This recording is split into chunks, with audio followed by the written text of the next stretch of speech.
ये देखिए यहाँ पर पटेल नगर में आज अमर उजाला की तरफ से जनता दरबार लगाया गया था। ये इसकी कुछ झलके यहाँ देख लीजिए। ये देखिए प्रवक्ता है बीजेपी के और कांग्रेस के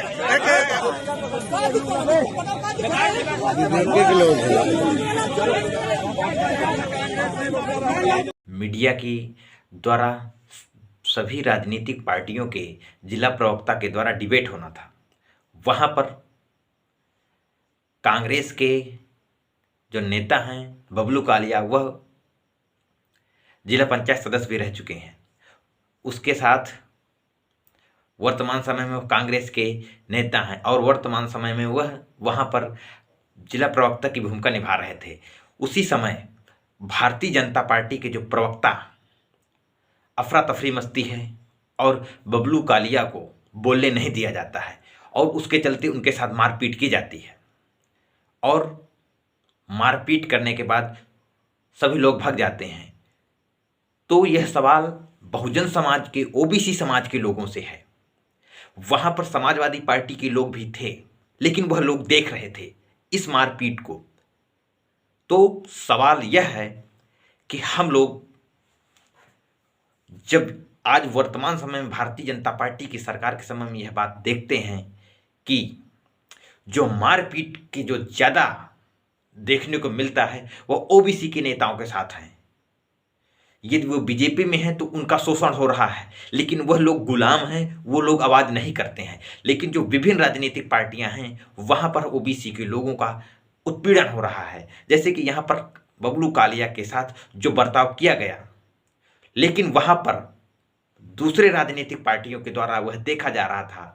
तो मैं ओबीसी बहुजन समाज के लोगों से इस विषय में बात बताना चाहूँगा कि हम लोग किस प्रकार से पिटते हैं। यदि हमारा बहुजन समाज का आदमी, ओबीसी का हमारा भाई किसी दूसरी राजनीतिक पार्टी में है और इन तथाकथित मनवादियों के द्वारा कोई अप्रिय घटना घटती है, कोई हिंसात्मक घटना घटती है, तो हम लोग तमाशा देखते हैं और एक हमारा भाई मारा जाता है। हम लोग यह देख रहे हैं कि यह कुर्मी जाति का है, यह कांग्रेस का नेता है, यह मार खा रहा है तो मार खा लेने दे।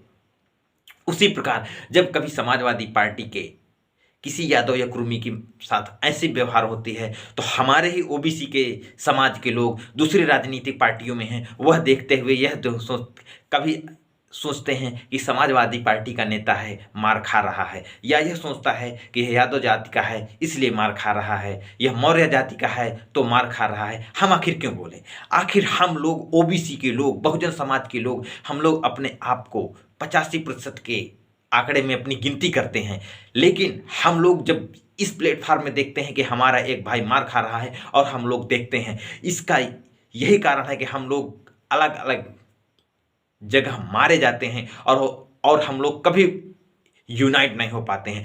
जो लोग वर्तमान समय में मारपीट करने वाले हैं वह तथाकथित 3.5% के लोग, आबादी वाले लोग हैं।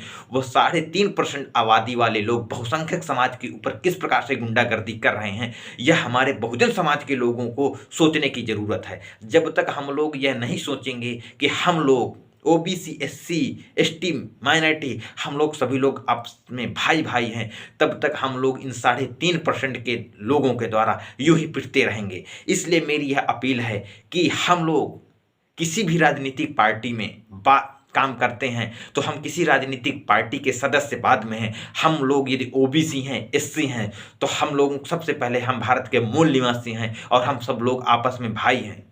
इसलिए जो तथाकथित विदेशी लोग 3.5% के लोग हमारे ऊपर राज कर रहे हैं, हमारे ऊपर मारपीट करते हैं, इन लोगों को सबक सिखाने का मौका आ गया है। जब तक हम लोग यह नहीं सोचेंगे कि यह हमारा भाई है, पिट रहा है, हमको इसके बीच में आना चाहिए, हमको राजनीतिक प्रतिद्वंदता को दूर रखते हुए हमको सबसे पहले सामाजिक लड़ाई लड़नी चाहिए। क्योंकि वर्तमान समय में भारतीय जनता पार्टी की सरकार में सबसे ज़्यादा जो उत्पीड़न हो रहा है ओबीसी के नेताओं के, ओबीसी के लोगों का उत्पीड़न हो रहा है, वह किसी भी स्तर पर हो। इसलिए हमको सब राजनीतिक विचारधारा को छोड़ करके ये सामाजिक उत्पीड़न हो रहा है, क्योंकि यह सामाजिक उत्पीड़न ही है। यदि जाति के आधार पर किसी का शोषण होता है, किसी भी राजनीतिक पार्टी में हो, वह सामाजिक उत्पीड़न है। तो इस सामाजिक उत्पीड़न का सिर्फ एक ही निवारण है कि किसी भी राजनीतिक पार्टी में हम लोग हैं उसको नज़रअंदाज करते हुए हमको यह ध्यान देना है कि हमारा भाई ओबीसी है, ये हमारा भाई एससी है, किसी भी जाति का है, ये हमारा भाई है, उसको सहयोग देने की ज़रूरत है और मिल करके तथाकथित लोगों से मिल करके लड़ने की ज़रूरत है। मेरी यह अपील है भारत के बहुजन मूल निवासी साथियों से। जय भारत, जय संविधान, जय विज्ञान।